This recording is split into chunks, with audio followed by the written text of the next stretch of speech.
ঐতিহাসিক আসহাবে কাহাফ এর ঘটনা ও শিক্ষা সূরা কাহাফের 9 নং আয়াত থেকে 26 নং আয়াত পর্যন্ত আল্লাহ তাআলা এই ঘটনা আলোচনা করেন। পবিত্র কোরআনে আল্লাহ তাআলা যে সমস্ত ঘটনা উল্লেখ করেছেন তার প্রত্যেকটি ঘটনাতেই আমাদের জন্য অনেক শিক্ষণীয় বিষয় রয়েছে। সেই যুগে কোনো এক ঈদের দিন জনগণ মূর্তি পূজা অনুষ্ঠানের উদ্দেশ্যে বের হলো। এতে তারা তাদের মূর্তিগুলোর নৈকট্য লাভের জন্য পশু জবাই বা অন্যান্য যা যা করা তাই করবে। কিন্তু তাদের সম্ভ্রান্ত ও সম্মানিত বংশের একজন যুবক মূর্তি পূজার এই মহড়া কোনো ক্রমেই মেনে নিতে পারছিল না। তারা যে সমস্ত কল্পিত মাবুদের উপাসনা করছিল তা দেখে তিনি বিবেকের কাছে থমকে দাঁড়ালেন। সন্দেহ তার মনে ঘুরপাক খাচ্ছিল। তার চিন্তা ও চেতনায় এক নতুন গতির সঞ্চার হলো। তিনি জনসমাবেশ ত্যাগ করে চুপ করে বের হয়ে গেলেন। একটি গাছের নিচে গিয়ে পেরেশান হয়ে বসে রইলেন। কিছুক্ষণ পর তার মতোই আরো একজন যুবক এসে তার সাথে বসে পড়লেন। তার মনেও একই সন্দেহ। এক এক করে 7 জন যুবক এসে একত্রিত হলেন। সকলের মনে একটাই প্রশ্ন, নিজ হাতে গড়া কাঠের ও পাথরের মূর্তি কি করে আমাদের মাবুদ হতে পারে? কল্যাণ ও কল্যাণের ক্ষমতায় বা কোথায় পেল তারা? যিনি এই সুন্দর পৃথিবী সৃষ্টি করেছেন, এই আকাশ বাতাস তৈরি করেছেন, যিনি আমাদের জীবন মরণ একমাত্র মালিক, তাকে বাদ দিয়ে এগুলোর ইবাদত কি করে সম্ভব? এই 7 জনের মধ্যে কোনো প্রকার রক্তের সম্পর্ক ছিল না, কিন্তু কিছুক্ষণের মধ্যেই ইমানের বন্ধনে তাদের একজন অন্যজনের সাথে আটকে গেলেন। তারা সকলে এক বাক্যে পরস্পরের নিকট জাতির লোকদের মূর্তি পূজা ও শিরকের প্রতি মনের সন্দেহের কথা প্রকাশ করলেন। অতঃপর তারা মহাবিশ্বের মাঝে তাদের প্রখর দৃষ্টি ঘুরালেন। এতে তাদের অন্তরসমূহ তাওহীদের আলোয় আলোকিত হয়ে উঠল এবং আল্লাহর মনোনীত দিনের সন্ধান পেয়ে তাদের আত্মা এক অনাবিল প্রশান্তি লাভ করল। তারা সকলেই ঈমান গোপন রাখার উপর একমত হলেন, কারণ তাদের বাদশা ছিল মূর্তি পূজক মুশরিক, যে তার প্রজাদেরকে শিরক করতে বাধ্য করত। তারা সমাজের অন্যান্য লোকদের সাথেই বাস করতে থাকলেন, কিন্তু তাদের প্রত্যেকেই যখন একাকী হন তখন আল্লাহর ইবাদতের দিকে মনোনিবেশ করেন। কোনো এক রাতে তারা যখন একত্রিত হলেন তখন তাদের একজন নিচু আওয়াজে এবং পূর্ণ সতর্কতার সাথে বললেন, হে আমার বন্ধুগণ, গতকাল আমি একটি খবর শুনেছি।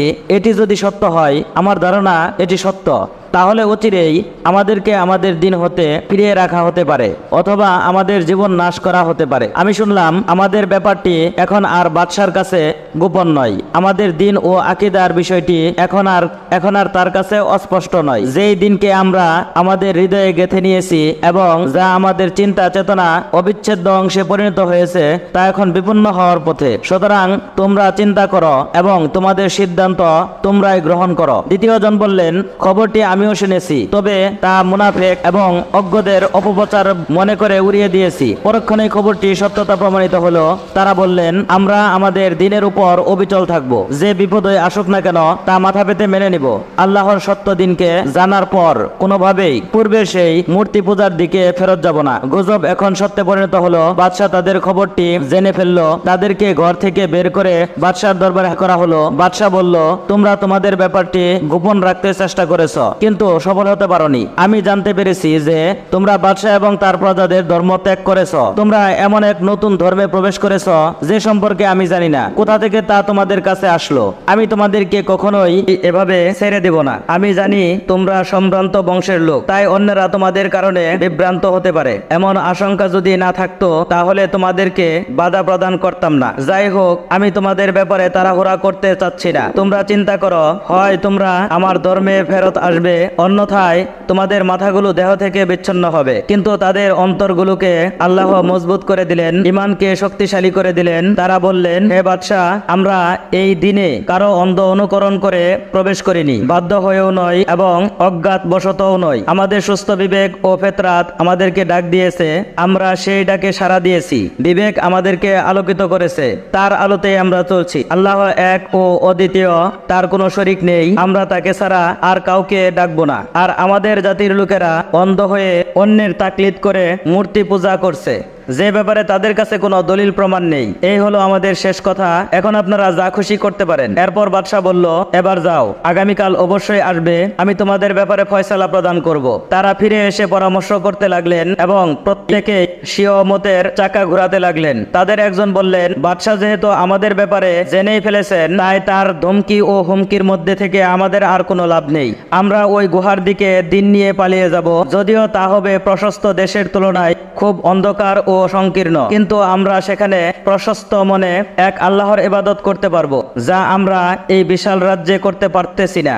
এমন দেশে আমাদের বসবাস করতে কোনো কল্যাণ নেই, যেখানে আমাদের নিরাপদে আমাদের আকীদা সহ বিশ্বাস অনুযায়ী দিন পালন করতে পারি না, এবং এমন দেশে আমাদের বসবাস করা ঠিক হবে না, যেখানে আমাদের সঠিক বিশ্বাসের বিরুদ্ধে অন্য একটি বাতিল মত চাপিয়ে দেওয়া হচ্ছে। সুতরাং সকলেই এই কথায় একমত হয়ে গেলেন। তারা সফর সামগ্রী তৈরি করে নিজ দেশ ছেড়ে এক অজানা পথের উদ্দেশ্যে দিন নিয়ে হিজরত করতে শুরু করলেন। পথে একটি কুকুর তাদের সাথী হয়ে গেল, একই পথে চলতে লাগলো, তাদের সাথে ভালোবাসার বন্ধনে আটকে গেল এবং তাদের প্রহরী হওয়ার দায়িত্ব পালনে নিজেকেই নিজেই মনোনীত করলো। ভালোকে ভালোবাসলে এবং সৎলোকের সহচর্যে গেলে আল্লাহর প্রিয় হওয়া যায়। এই প্রাণীটি হয়তোবা তা অনুধাবন করতে সক্ষম হয়েছিল।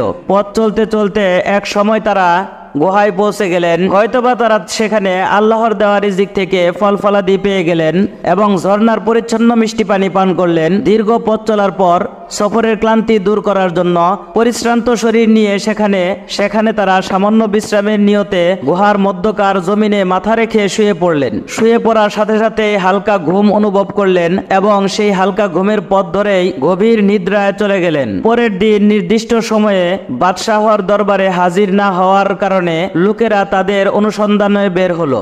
এমনকি তারা সেই গুহার দরজা পর্যন্ত পৌঁছে গেল, কিন্তু হিজরতের পথে মক্কার মুশরিকরা রাসূলুল্লাহ সাল্লাল্লাহু আলাইহি ওয়াসাল্লাম ও আবু বকর রাদিয়াল্লাহু তাআলা আনহু এর সন্ধানে বের হয়ে গারে সোর পর্যন্ত পৌঁছে গিয়েও যেভাবে অন্ধ হয়ে গিয়েছিল, আল্লাহ তাআলা সেভাবে তাদেরকে অন্ধ করে দিলেন। এখানে ঘটে গেল আল্লাহ তাআলার এক বিস্ময়কর ঘটনা। দিনের পর আসে রাত, রাতের পর দিন পার হয়ে গেল, বছরের পর বছর। যুবকগুলো শুয়েই আছেন, গভীর নিদ্রা তাদেরকে আচ্ছন্ন করে আছে। বাইরের কর্মব্যস্ত জীবনের সাথে তাদের কোনো সম্পর্ক নেই। আকাশে বিজলির গর্জন, বাতাসের প্রচণ্ডতা এবং পৃথিবীর কোনো ঘটনাই তাদের ঘুমের ব্যাঘাত ঘটাতে পারেনি। সূর্য উদিত হওয়ার সময় ডান পাশে হেলে গিয়ে গুহার ছিদ্র দিয়ে সামান্য আলো প্রবেশ করে এবং আল্লাহর হুকুমে তাদের সামান্য আলো ও তাপ প্রদান করে, কিন্তু সূর্যের প্রখর উত্তাপ তাতে প্রবেশ করে না। আল্লাহ তাআলার ইচ্ছায় শরীরকে হেফাজতের জন্য অস্ত হওয়ার সময় সূর্য একটু বাম দিকে হেলে যায়। কুকুরটি তার দুই বাহু প্রসারিত করে বীরের মতো প্রহরীর কাজে গুহার বাইরে অবস্থানরত। তারা সেখানে মাঝে মাঝে ডানে বামে পার্শ্ব পরিবর্তন করছে। কে আছে এমন যে এই দৃশ্য দেখে ভয় পাবে না? গভীর নিদ্রায় ৩০৯ বছর পার হয়ে গেল।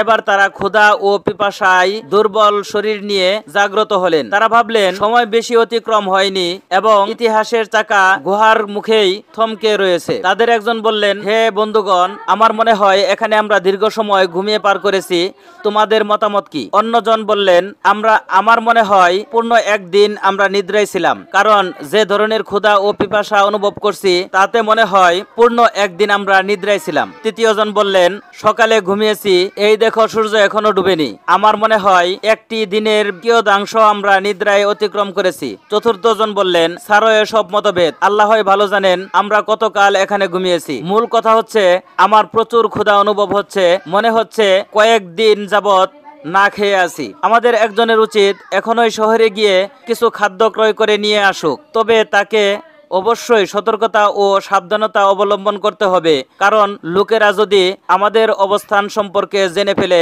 তবে তারা আমাদেরকে হত্যা করতে পারে কিংবা আমাদেরকে ফিতনায় ফেলে দিন পালন থেকে বিরত রাখতে পারে।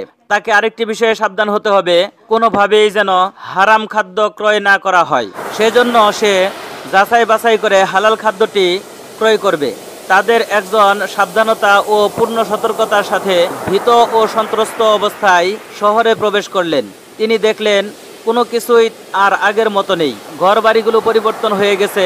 পুরাতন পরিত্যক্ত ঘরের স্থলে বিশাল প্রাসাদ শোভা পাচ্ছে। আগের রাজপ্রাসাদগুলো পরিত্যক্ত অবস্থায় পড়ে আছে। তিনি এখন যে সমস্ত চেহারা দেখছেন সেগুলো পরিচিত কোনো লোকের চেহারা নয়। নদীর স্রোত আগের মতোই বয়ে চলছে, পরিবর্তিত রূপ ধারণ করে ঘরবাড়ি ও বন বনানি ঠিকই আছে, শুধু নেই আগের মানুষগুলো। তার দৃষ্টি বিচলিত হলো, এদিক সেদিক চোখ ঘোরাতে লোকেরা সন্দেহ পোষণ করতে লাগলো এবং তার চলার ভঙ্গিতে মানুষের সন্দেহ দানা বেঁধে উঠল। পরিশেষে লোকেরা তাকে ঘিরে ধরল। উপস্থিত লোকদের একজন তাকে জিজ্ঞেস করলো, আপনি কি এখানে অন্য দেশ থেকে এসেছেন? এত চিন্তা করছেন কি নিয়ে? অনুসন্ধানই বা করছেন কি? তিনি বললেন, আমি এখানে অপরিচিত কেউ নই, আমি কিছু খাদ্য ক্রয় করতে চাই, কিন্তু কোথায় তা বিক্রি করা হচ্ছে তা আমি জানি না। একজন লোক তার হাত ধরে খাদ্যের দোকানে নিয়ে গেল। সেখানে গিয়ে তিনি রূপার তৈরি কয়েকটি দিরহাম বের করলেন। দোকানের মালিক দিরহামগুলো হাতে নিয়ে ঘুরিয়ে ফিরিয়ে দেখলেন এ তো 300 বছরের অধিক সময় আগের তৈরি। সে ভাবল এই লোকটি হয়তো কোনো গুপ্তধন পেয়েছে। সম্ভবত এই দিরহামগুলো ছাড়াও তার কাছে বিপুল পরিমাণ দিরহাম রয়েছে। দোকানের মালিক বাজারের লোকদেরকে ডেকে একত্রিত করল। এবার গুহাবাসী লোকটি বললেন, হে লোক সকল, দেখুন, আপনারা যা ভাবছেন বিষয়টি আসলে তেমন নয়। এই মুদ্রাগুলো লুকায়িত অসংখ্য ধনসম্পদের কোনো অংশ নয়। গতকাল মানুষের সাথে কোনো এক লেনদেনের সময় তা আমার হস্তগত হয়েছে, আর এই তো আজ আমি তা দিয়ে কিছু খাদ্য ক্রয় করতে চাচ্ছি। আপনারা তাতে তো বিস্মিত হচ্ছেন কেন? এর কোনো কারণ তো আমি খুঁজে পাচ্ছি না। আর কেনই বা সন্দেহের উপর নির্ভর করে আমার বিরুদ্ধে গুপ্তধন পাওয়ার এবং তা লুকিয়ে রাখার অপবাদ দিচ্ছেন? এই কথা বলে ব্যাপারটি মানুষের কাছে প্রকাশিত হয়ে যাওয়ার ভয়ে তিনি স্থান ত্যাগ করতে চাইলেন, কিন্তু লোকেরা কিছুতেই তাকে ছেড়ে দিতে রাজি হলো না। ভিড় ভেঙে দিয়ে কিছু লোক একাকী তার সাথে নম্র ভাষায় কথা বলতে লাগলো। কথাবার্তার এক পর্যায়ে তারা যখন জানতে পারল যে তিনি হচ্ছেন 309 বছর পূর্বের জালেম ও কাফের বাদশার পাকড়াও থেকে পলায়নকারী সম্ভ্রান্ত বংশের 7 জন যুবকের একজন, তখন তারা আরও বিস্মিত হলো। ভিড় ভেঙে দিয়ে কিছু লোক একাকী তার সাথে নম্র ভাষায় কথা বলতে লাগলো। কথাবার্তার এক পর্যায়ে তারা যখন জানতে পারল যে তিনি হচ্ছেন 309 বছর পূর্বে জালেম ও কাফের বাদশাহ পাকড়াও থেকে পলায়নকারী সম্ভ্রান্ত বংশের 7 জন যুবকের একজন যুবক, তখন তারা আরও বিস্মিত হয়ে পড়ল। তারা আরও জানতে পারল যে তারা হলেন ওই সমস্ত যুবক যাদের অনুসন্ধানে বাদশার সকল প্রকার চেষ্টা করেছিল, কিন্তু তাদের কোনো সন্ধান পাওয়া যায়নি। যুবকটি এবার আরও শঙ্কিত হয়ে পড়লেন, কিন্তু এখন লোকেরা তাদের ব্যাপারটি জেনে ফেলেছে, তাই তিনি নিজের ও তাদের সাথীদের জীবন নাশের ভয়ে পালাতে উদ্যত হলেন। লোকদের মধ্যে হতে একজন বলল, হে ভাই, তুমি ভয় করো না। তুমি যে জালেম বাদশার ভয় করছো সে তো প্রায় 300 বছর আগেই ধ্বংস হয়ে গেছে। এখন যিনি এই রাজ্যের বাদশাহ তিনি আপনি ও আপনার সাথীদের মতোই একজন মুসলিম বান্দা। বুঝতে পারলেন এখন তিনি মানুষের মাঝে চলমান এক ছায়া ব্যতীত আর কিছুই নন। এরপর তিনি লোকদেরকে উদ্দেশ্য করে বললেন, আমাকে গুহার অভ্যন্তরে বন্ধুদের কাছে যেতে দাও, আমি তাদেরকে আমার ও আপনাদের অবস্থা সম্পর্কে সংবাদ দেব। তারা দীর্ঘক্ষণ যাবৎ আমার অপেক্ষায় আছেন। আমার আশঙ্কা হচ্ছে যে তারা আমার ব্যাপারে চিন্তিত আছেন। তখনকার বাদশাও তাদের খবরটি জেনে ফেললেন। তিনি গুহাবাসীদের সাথে সাক্ষাৎ করার জন্য বেকুল হয়ে উঠলেন এবং দ্রুত গুহার দিকে চলে আসলেন। তিনি তাদেরকে উজ্জ্বল চেহারায় জীবিত অবস্থায় দেখতে পেলেন। তাদের সাথে মুসাফাহা ও আলিঙ্গন করলেন। তিনি তাদেরকে রাজপ্রাসাদে আহ্বান জানালেন এবং তথায় স্থায়ীভাবে বসবাসের জন্য আমন্ত্রণ জানালেন। তারা সাফ জানিয়ে দিলেন, নতুনভাবে জীবনযাপনে আমাদের কোনো আগ্রহ নেই। আমাদের ঘরবাড়িগুলো বিলীন হয়ে গেছে, পিতামাতা ও সন্তান সন্ততি কেউই জীবিত নেই এবং আমাদের মাঝে এবং স্বাভাবিক জীবনযাপনের মাঝে দীর্ঘদিন যাবৎ কোনো যোগসূত্রও নেই। সুতরাং এই পার্থিব জীবনের দিকে ফিরে গিয়ে আর কি লাভ? অতঃপর তারা আল্লাহর নৈকট্য লাভের আবেদন করলেন, তার কাছে ফেরত যাওয়াকেই পছন্দ করলেন এবং তার প্রশস্ত রহমত দ্বারা তাদেরকে ডেকে নিতে প্রার্থনা করলেন। কিছুক্ষণের মধ্যেই তারা মৃত্যুর কোলে ঢলে পড়লেন। দেহ থেকে তাদের প্রাণ চিরদিনের জন্য বিচ্ছিন্ন হয়ে গেল। তো বন্ধুরা, এই ছিল আসহাবে কাহাফের 7 জন যুবকের কাহিনী। ভিডিওটি ভালো লাগলে অবশ্যই আমাদের চ্যানেলটিকে সাবস্ক্রাইব করে রাখবেন এবং পাশে থাকা বেল আইকনটি বাজিয়ে দিবেন। তো বন্ধুরা, আজকের ভিডিওটি এই পর্যন্তই। ভালো থাকুন, সুস্থ থাকুন।